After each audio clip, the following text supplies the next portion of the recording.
Imagine building a coconut water brand, nearly going broke in the process, recovering to build a multi-million-dollar business, selling it to Coca-Cola, then buying it back, all because your refreshing brand story was crafted such that it could survive any adversity thrown its way.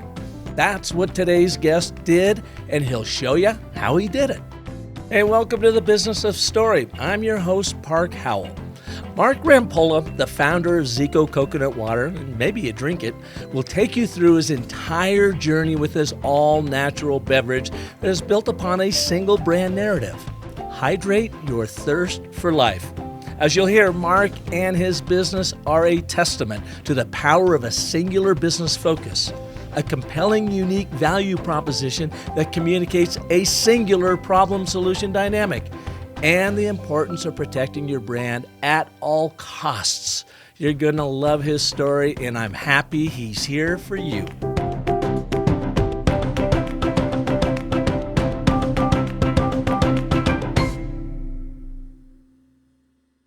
Before we start, I want to talk to you, the business visionary, dreamer, doer.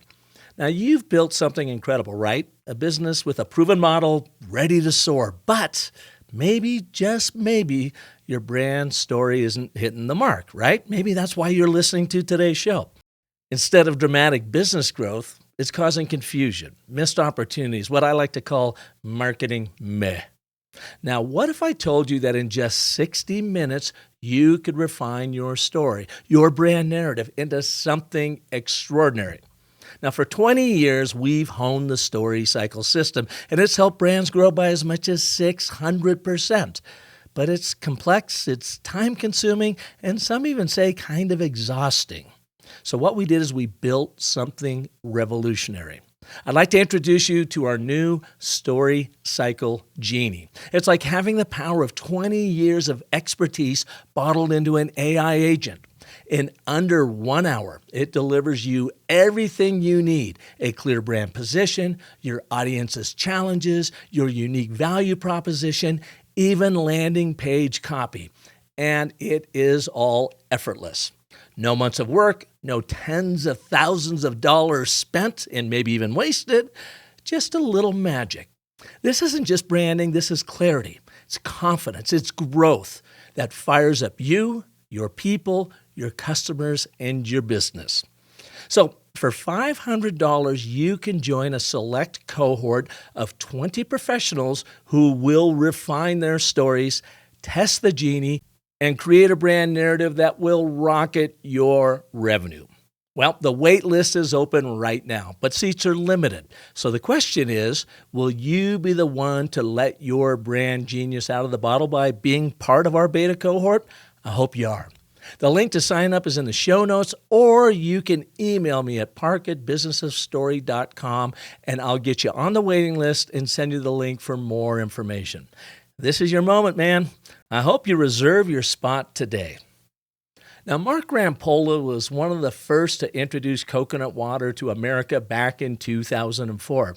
His ZICO brand helped create the now $8 billion global coconut water category.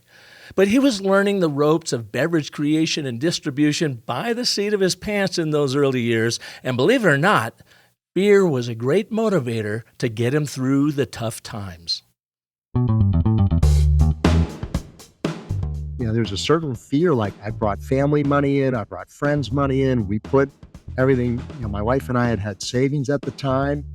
And fear's a motivator. It can be a dangerous motivator. It can eat at you, but well-structured fear, and I now know how to do this intentionally, is a powerful motivator. But those just kept me going. Some naivete as well. I think most entrepreneurs have a certain amount of naivete on, the stats are against all of us. The odds are we're not going to be successful. And I just sort of didn't believe those. I really thought I could be the exception. Mark shares his experience building the ZICO brand in his book, High Hanging Fruit. Build something great by going where no one else will. He says his book is for people who believe that it's their duty to reach higher than just the bottom line, to build businesses driven by passion, by purpose, and by integrity. He's looking for that new generation of entrepreneurs who want to disrupt the old model and do good by doing business. Mark also founded Ground Force Capital that backs high-potential B2B and B2C companies seeking to improve the health and longevity of people and planet. Some of the brands that they provide investment management for include Liquid Death, Kinder Farms, and Vive Organic. So let's bring Mark in to share his story right now.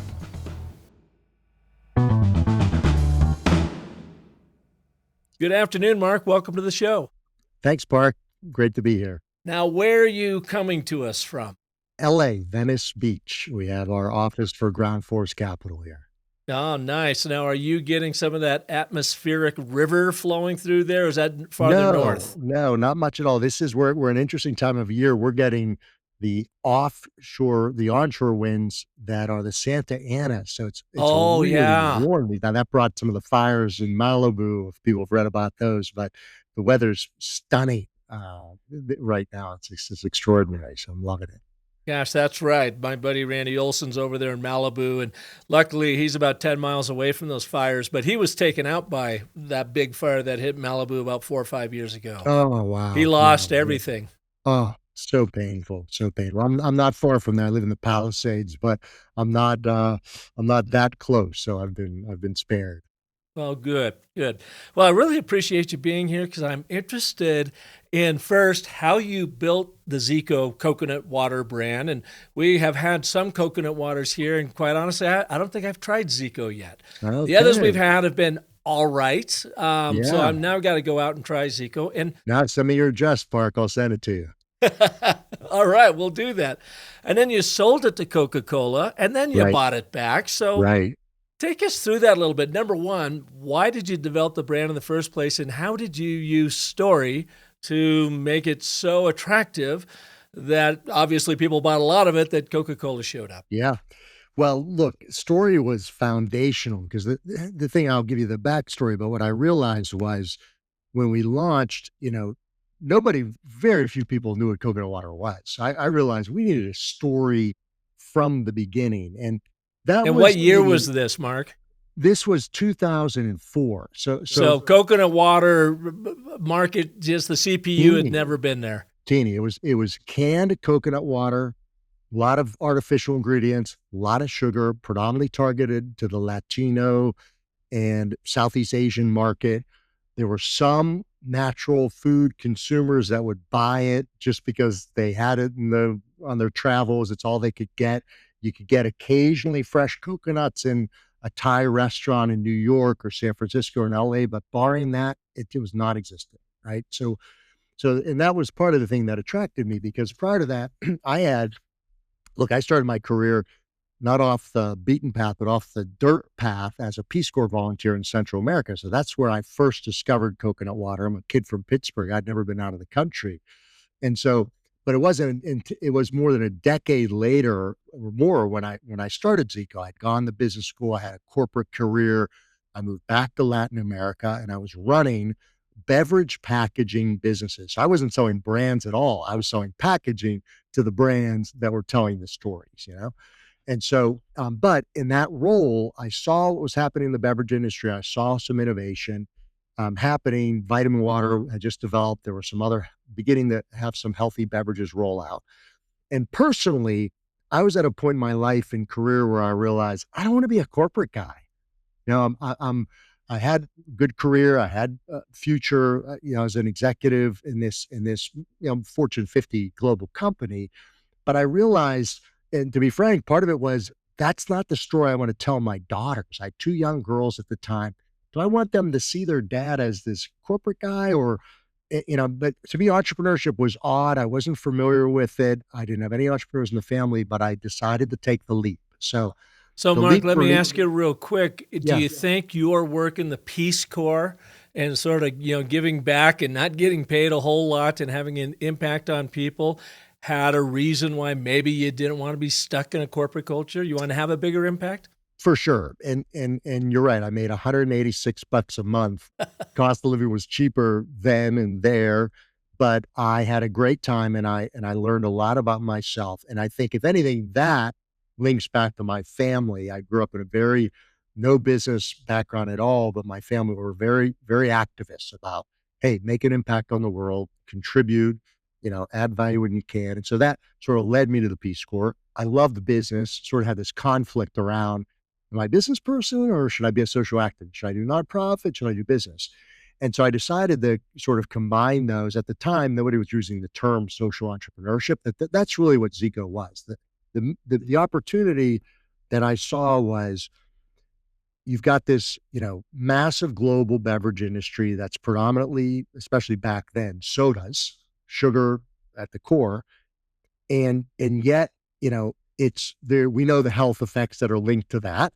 And there's this early movement towards health and wellness. I wanted to contribute to that in some way. At the same time, after spending years and years in Latin America, I understood, and a lot of time in Asia, I understood the value of economic opportunities in those countries, in our country as well, of course. But yeah, those are some of the poorest countries in the world. And ironically, like, you want to talk about a problem with immigration, let's create jobs there so people don't have the incentives to leave, right? So that was sort of a mission. And I was also very aware, even back then, about some of the sustainability issues. And so it turns out that, coconuts are a massive global commodity, but at the time, literally all the water was thrown away. All they wanted was the meat or oil. So the thesis was, wow, if we could get the branding and storytelling right, we could create a multi-billion-dollar industry that delivers health and wellness, does so in a sustainable way because we're using a waste product, and brings economic value creation to developing countries that need it, and creates economic opportunity in the U.S. by creating, distributing and selling the product. So what I knew is I need a brand, and a brand is story. And so in some ways, not having a marketing background, I had to teach myself, and I learned, okay, well, how do brands tell stories? And one of the ones that I studied, every beverage business that had launched in the last 20 years, one of the great ones for me was Red Bull. And what Red Bull did so beautifully is they created this space. They helped consumers understand energy, right? Nobody talked about energy before that. They talked about coffee, they talked about maybe caffeine, but not energy. They, through their storytelling, created this need state of energy, and then they filled it, right? And so for me, the premise was coconut water, super high in electrolytes, very replenishing. People know about sports drinks, but the need state I wanted to go after was post-workout recovery as a place to start. So the vision was, hey, build this multi-billion-dollar category, build a brand that becomes known for health and wellness, and and the big dream would be that lives forever, right? The idea that brands can live forever. And so we just needed to get the right positioning, the right product, the right story around that. And then I, decided to quit my job and move to New York and launch the company to do that. It's interesting you use that term, need state. I guess I have not heard that before, but I really like it. So when you said about Red Bull, they created a need state, which essentially is a category design, is it not? Correct. Theirs is energy. Yours was post-workout recovery need state, and you wanted to be at the top of that totem pole for that particular market segment category. Right. Because back to the storytelling, the thing I realized is, okay, nobody has a clue what coconut water is. So, just telling them, oh, it's coconut water. I need to have the why, like why and when would you drink this, right? And so, what I worked on, and a lot of people to help me figure this out, but then the best feedback came from, sampling, demoing, trying to sell on the streets of New York was, hey, are you familiar with coconut water? We literally worked up a story script, right? If you're familiar with coconut water, we say this. If you're not, we say this, right? And if you're not aware of it, it's super high in electrolytes, more potassium than a banana, all electrolytes of a sports drink, but lower calorie, been used across the world. There's stories about, literally, this is true, we would tell this, in World War II and the Vietnam War, they found subterranean setups of hospitals, and they used coconuts as IV. It's the only fluid that you can literally put straight into the bloodstream because it's really? Yeah. I've never heard that, huh? Yeah. And so all that storytelling helped people say, oh, I had no idea. Well, when should I drink it? Right. I think brands make a mistake of saying, well, you could have it in the morning, you could have it at night, you can have it with, food, you can have it with whatever. I realized start with one idea. And that place was post workout recovery. You work out, you drink water, you do whatever you do. If you care about health and wellness, why would you drink something that's as artificial and day glow colors made in a lab like Gatorade when you can have something natural, right? All the electrolytes. And so that worked. Then the next trick was who cares most about that story? Natural hydration, natural post workout recovery. And we found a community in New York that was hot yoga, which was just taking off, just becoming popular. You're doing 26 positions over 90 minutes at, 105 degrees, whatever the temperature is. You sweat, you need replenishment, and that audience is like Gatorade is, not exactly speaking their language, right? So that whole piece went into the story we told about who, when, where, and linked back to the brand and the product. Okay, now one thing right there that I think really needs to be underscored, and I'm kind of curious if you came about this from your corporate work or whatever, but your very wise decision to focus on one thing and look at the way it's broken down. So you had the need state, you did a category design, not, drink it everywhere, drink it in a post-workout recovery, which our brains as storytelling apes love a singular problem solution dynamic. Exactly. So you did it there. And then you have the one thing, natural hydration. Yeah. And then you went after the one market, hot yoga. Yeah. So that was very brilliant. And I just want to underscore that for our listeners and viewers.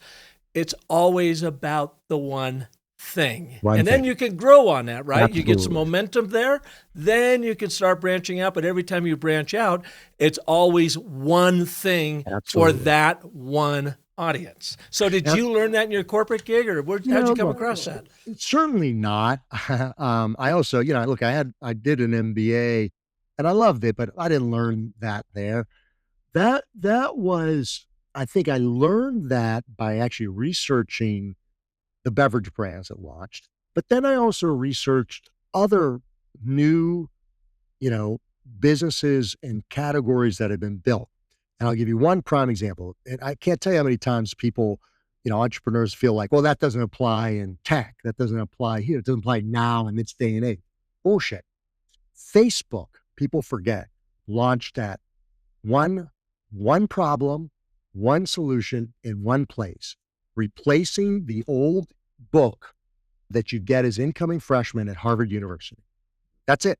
It was literally the Facebook. Who are you going to meet? Who's on campus? Who's cute? Who's hot? Who's not?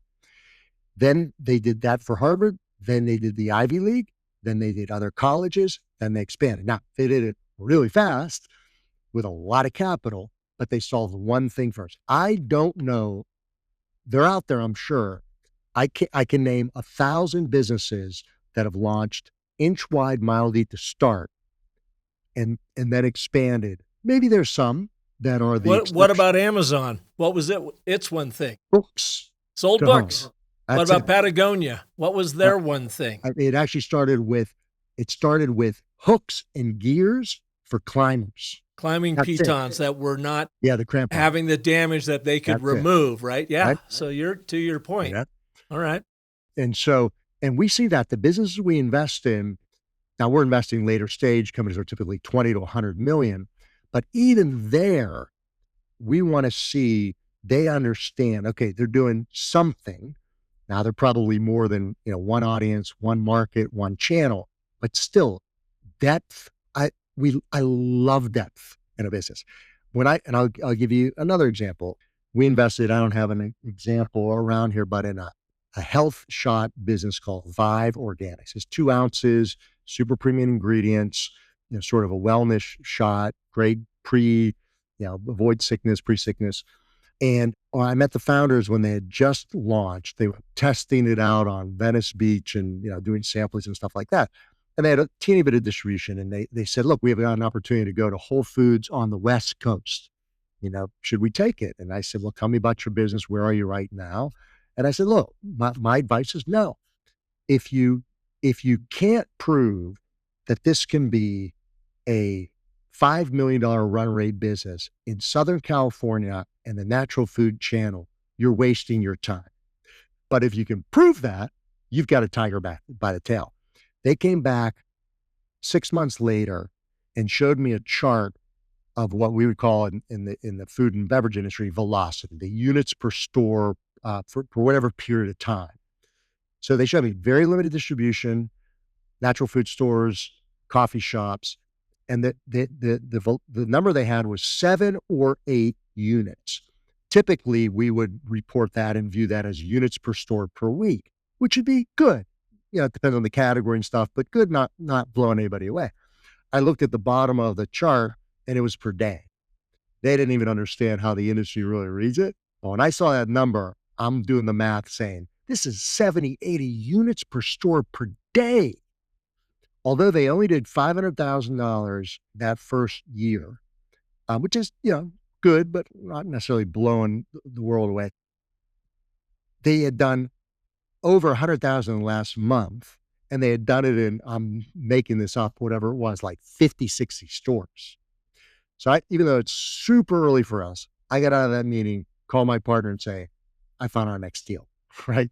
Because depth, focus, limited distribution, limited consumers, use case, one shot in the morning, feeling a little under the weather, trying to stay healthy, super high dose of turmeric, echinacea, ginger, really efficacious dosages, boom, boom, boom, boom, boom, very specific. Then they can scale from that. Now, they sold, integrated into a bigger beverage company. They've got 20 SKUs distributed across the country, but it all started with that one proposition. Yeah. So you've got ZICO up and running then at this point, and you said that was around 2004? Yeah. Yeah. So what happened next? Well, then it was that, beautiful, perfectly growth curve part. Nothing ever wrong happened, right? Within 6 months of launching, I get a notice from the FDA that anything we've imported is illegal to sell. We're barred from importing anything else, and we have to do a recall, pull everything off the shelf. And so we'd run out of money. I raised $1 million and thought, that's $1 million. That's all I'm ever going to need. It's amazing. We'd already burned through that capital, and I quit my job, kind of barely paying our own bills. And I get this letter from the FDA, and I thought we were done.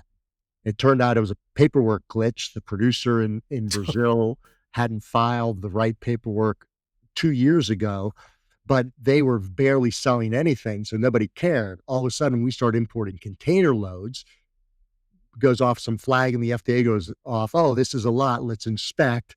Paperwork was wrong. There's nothing wrong with the product, no issues at all, but it was out of compliance because the paperwork was wrong. And so I thought we were dead, and I had one of those real, sort of come to Jesus moments of like, what am I going to do here? Mm-hmm. And so, fortunately just sort of worked it through step by step, dealt with the FDA, found the right lawyers, worked through the paperwork. We did have to destroy a ton of product.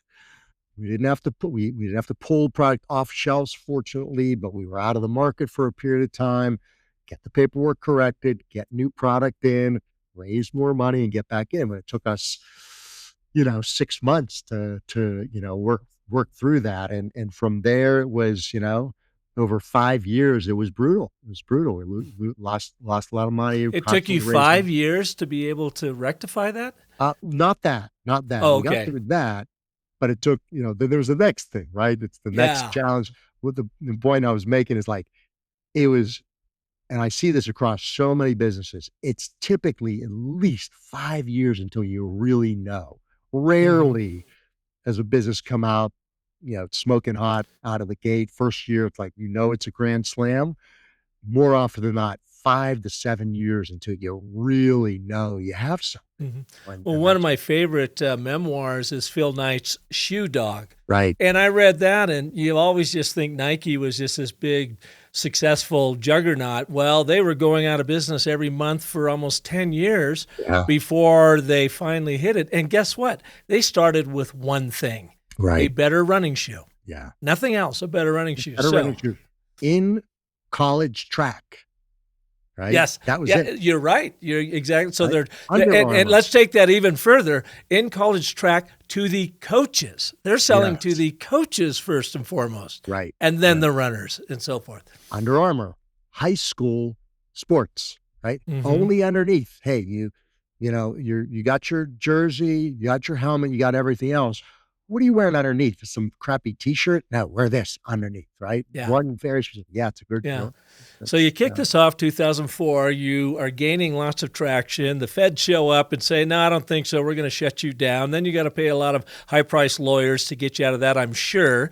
You pretty much had to shut down production, destroy a bunch of product, and then spend literally the next 5 years rebounding from that first problem and then all the other problems that showed up. So by 2009, did you find your pace again? Yes. By 2008, now I'll those are old enough to remember or may have forgotten.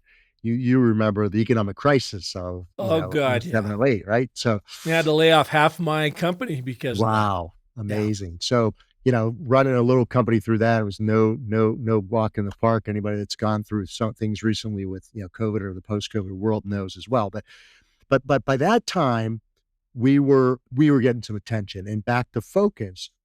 For a long time, my mantra for those first 5 years, my mantra was New Jersey is international. We do New York. That's it. And in fact, it wasn't just New York. We were Lower East Side, Upper West Side, Brooklyn Heights. Like we had a very limited circle around these yoga studios, then began to expand into natural food, then began to expand into different audiences, running, cycling, triathlons.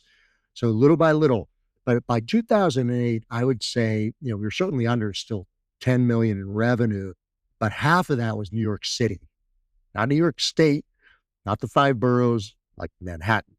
And what was great about that is you couldn't walk around New York and not run in the ZICO, right? We had product everywhere on every corner, big stacks. And that took a long time to build, retailer by retailer, distributor by distributor, account by account. But by that time, it was clear this was something legit. And the hypothesis was, if it works in New York, if you make it in New York, you can make it anywhere, right? So we hadn't yet expanded. But by this time, Coca-Cola had acquired Vitamin Water. They bought that for $4.2 billion. And there was a vow internally, never again. So they formed an entire Ventures and Emerging Brands group to invest early in companies to have the option and hope to buy them with under $4 billion, right? So they went to New York City, and back to one of the things I learned is, as powerful it is that you tell your own story, there's nothing like getting somebody else to tell your story. So when they went to New York, this new team was formed. They met with the leading distributor in New York of kind of healthy, better for you beverages, and I knew that someone like Coke would come along and want to talk to these guys. They were the best in New York. And so I made sure we were top of mind with them. They knew ZICO was performing well. They loved it. They were making money at it. They were investors in the company. So when Coke came down and asked them, hey, what's hot? What's new? What's cool? They said, well, ZICO.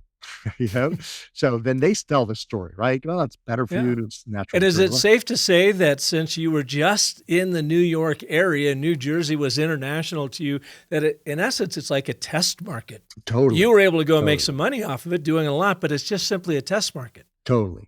Now, we didn't make money that entire time, but yeah, we learned a ton. We built revenue and built scale for sure, because, the math that I knew some, finance jockey at Coke or somebody else would use is, oh my God, if it's a $5 million business in New York City, growing by, 50+% per year, it's going to be a $10 million business in 2 years.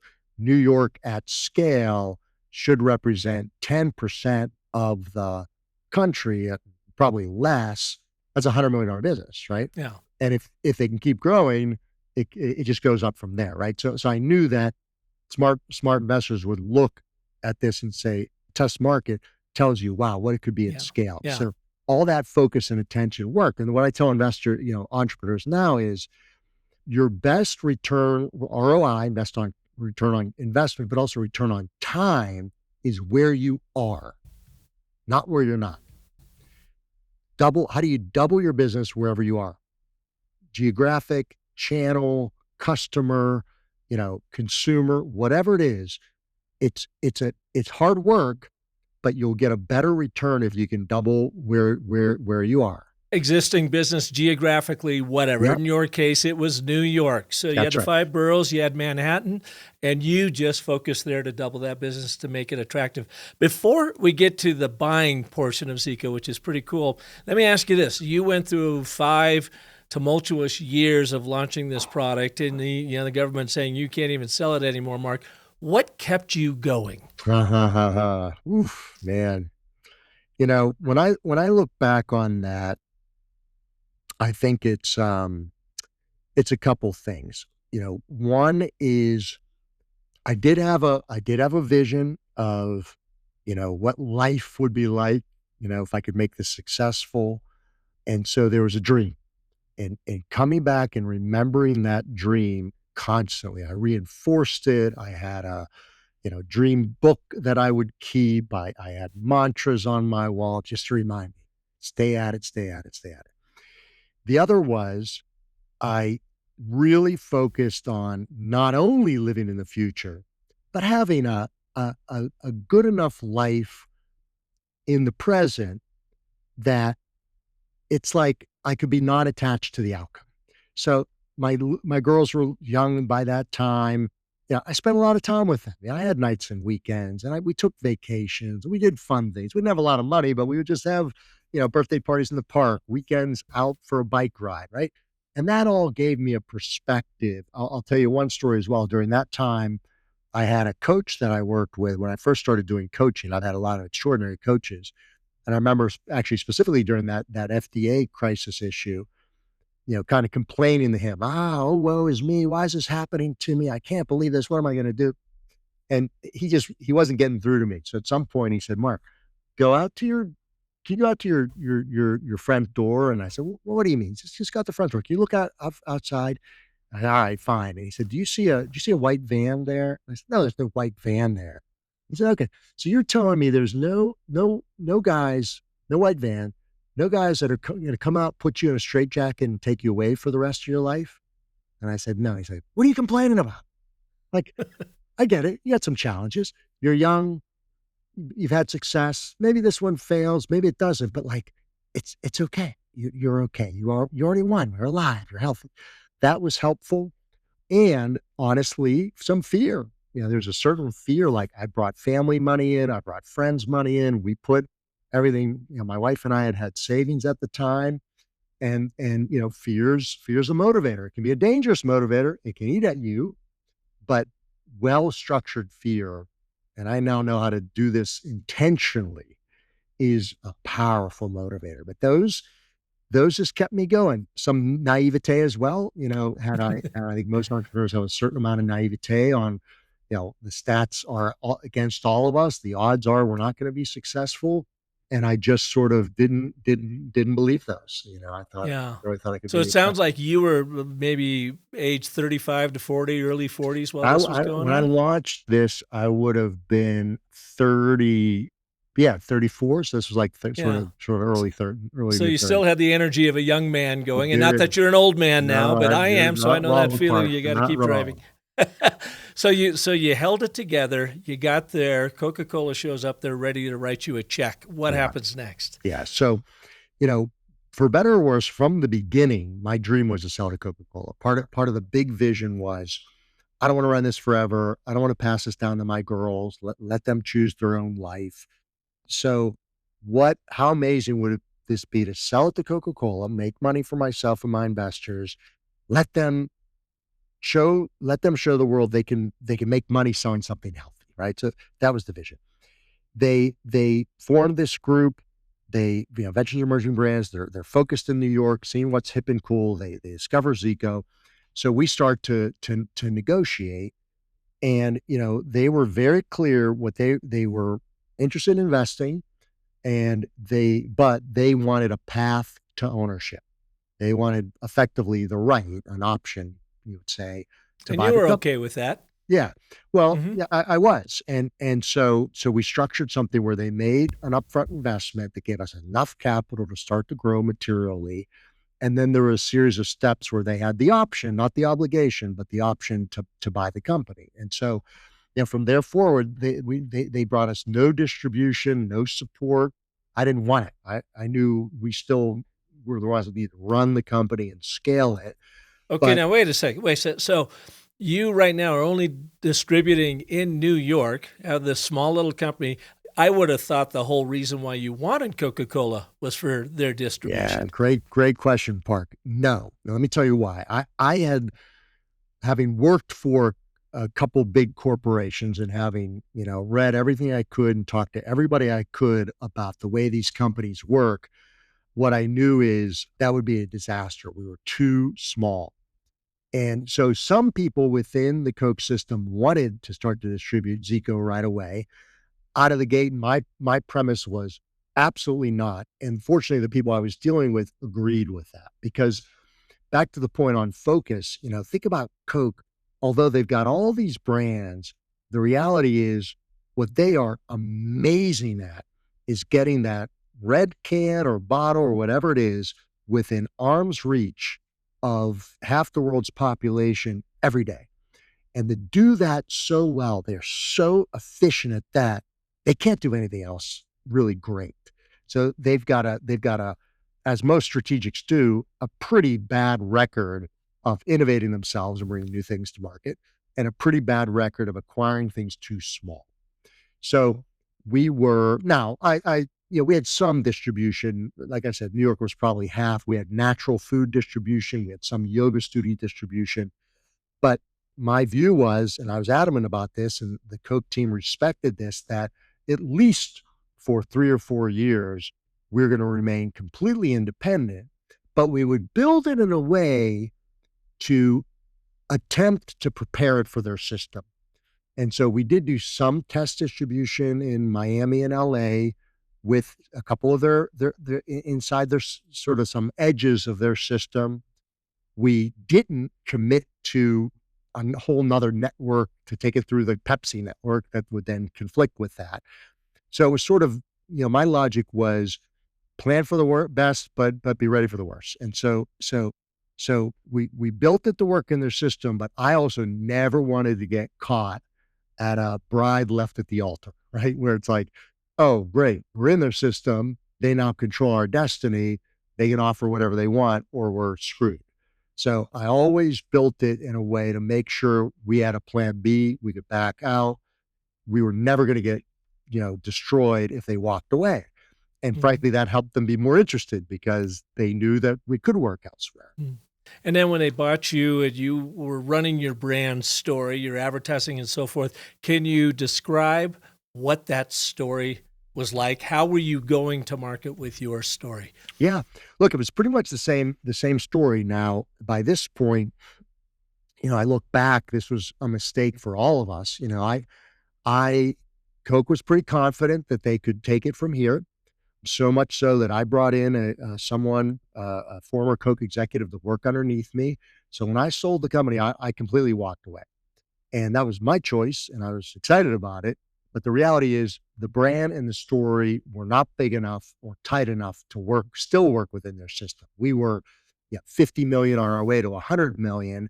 They now won't touch a brand under probably 500 million because to the point you raised, the story was still evolving. So the story had shifted over time. Early on, there's only so many yogis in the country, right? We couldn't tell that story only to yogis. What resonated with the yogis was slightly different. So our story had morphed a little bit. It had gone from, post workout to recovery to a general health and wellness electrolyte beverage. So it was, you could be walking, you could be running, you could be doing sports, but it's generally began not quite to be a pure substitute for Gatorade, but to be a natural source of electrolytes and hydration replenishment. So the story resonated, and the brand resonated, and the Coke did a great job of product integrity. Believe it or not, of one of the things they're best in class at that they did a terrible job with ZICO is distribution. Where do you get it in stores? How do you get it in the stores? And they ran it, under a juice business because, well, it's kind of a juice. It comes from a tree. Then they switched it to the water division. No, it's kind of you can't do that with a small brand, right? So net, they did okay, but not great with the brand. They scaled it from 50 million to 150 million, but it should have been 500 million. And what year did they buy you? They bought in 2013. And then what year did you buy it back? So by 2020, so after 2013, I was done. I sold it. I celebrated, took some time off. My then wife and I built a beautiful house on the beach. I sort of reconnected with my life and kids. I wrote a book about the whole experience. And then I became an active angel investor. I started investing in better for you food and beverage companies, some alternative energy, some tech companies. And I realized I loved being an investor. So I wound up starting an investment firm. At first, we were called Power Plant Partners. We invested in plant-based food and beverage companies, Beyond Meat, Ripple Milk, Thrive Market. Did a first fund, did a second fund. And by this time, COVID had hit. And Coke, with many major strategics, not just food and beverage, but across the world, sort of concluded, let's focus on our core. And so Coke made a decision. New CEO came in and said, we're going to focus on the core. We're going to sell off or shut down 200 brands globally. Effectively, anything under $1 billion in revenue was potentially on the chopping block. And ZICO was at 150 million or so, was small. So they decided to get rid of it. And so I still had some connections there. By this time, we're operating our second fund. We have one last position to invest in that fund before we raised our third fund, which we did raise, now called Ground Force Capital. So my partner and I talked about it, and we put it through a very rigorous investment process, not just me. We have outside investors. So we did the diligence, we did the underwriting, and the conclusion was that the opportunity was massive, still huge. Coke didn't see it. We did. And so we felt like, look, if we take the brand back, get the supply chain in place, clarify the story, clarify the message, figure out how we're going to reconnect this, we can build this thing to, a couple $100 million in revenue ourselves. And so that's what we're in the process of doing. So we put in a team. I'm not running it day to day. We have a world-class team running it. I'm an active chairman of the board. We treat it like any of our other portfolio positions. I have a vice president and my team and an associate on my team that support me. We put in a world-class board of directors. Obviously, I've got a lot of heart for this one, but we run it like it's a portfolio company, and it's scaling nicely. Now, Coke did us no favors. I don't blame them. Once we bought the brand only, not an ongoing business. So by the time we took over the business, it literally had zero market share.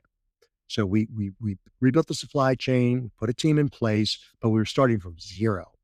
COVID hit, freight goes from 2,000 to 20,000 a container, right? We're bringing this in from Asia. So that crushed us for a couple of years.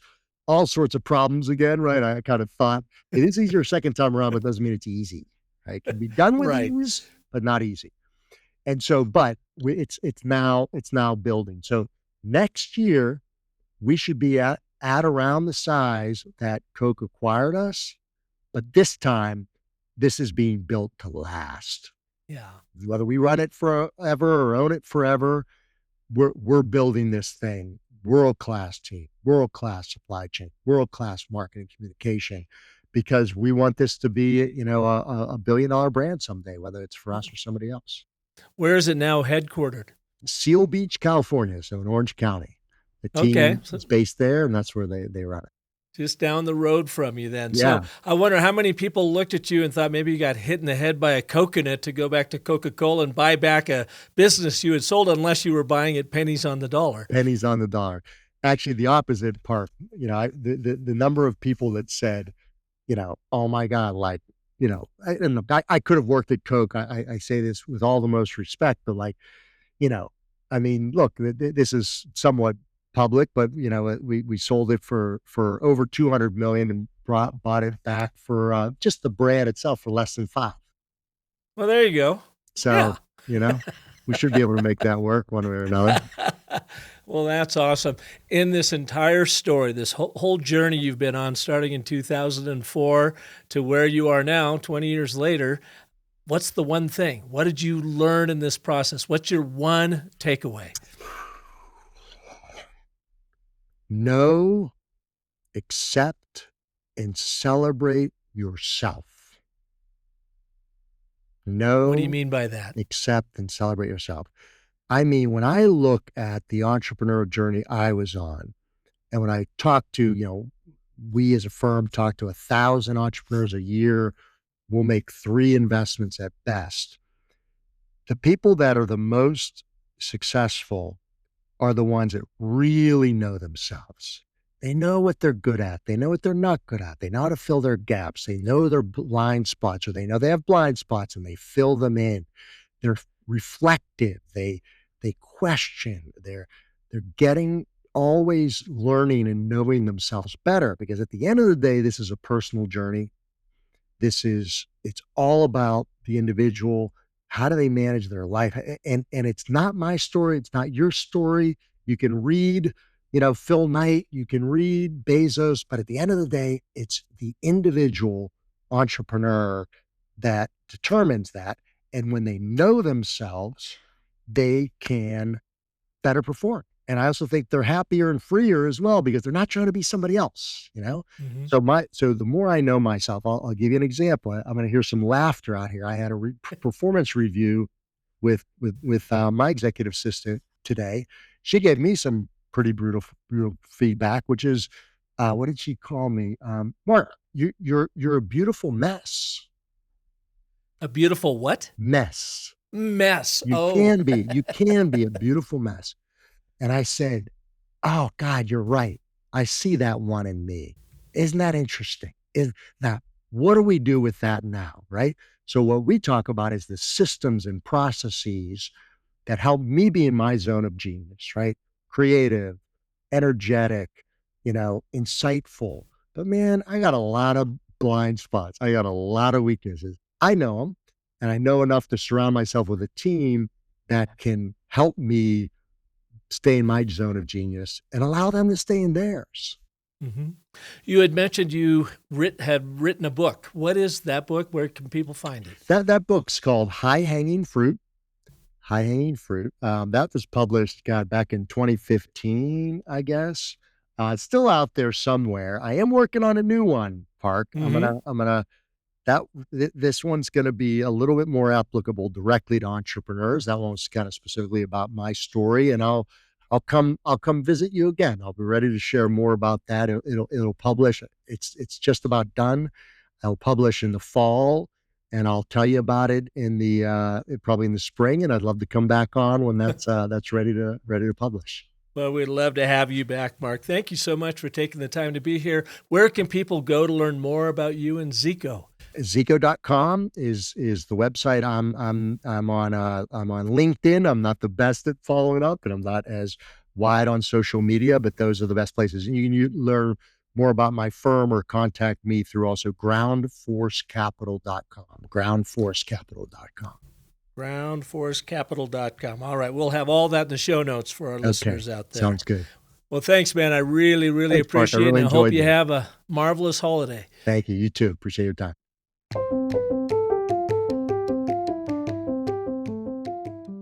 Thanks for listening and sharing this episode with anyone else you know who would benefit from Mark's brilliance.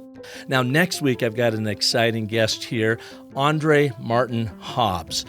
He is one of my stellar brand story clients. I helped him create, using the story cycle system, the brand story for his Quebec auto dealership called Pret Auto Partes. We did this back in 2017.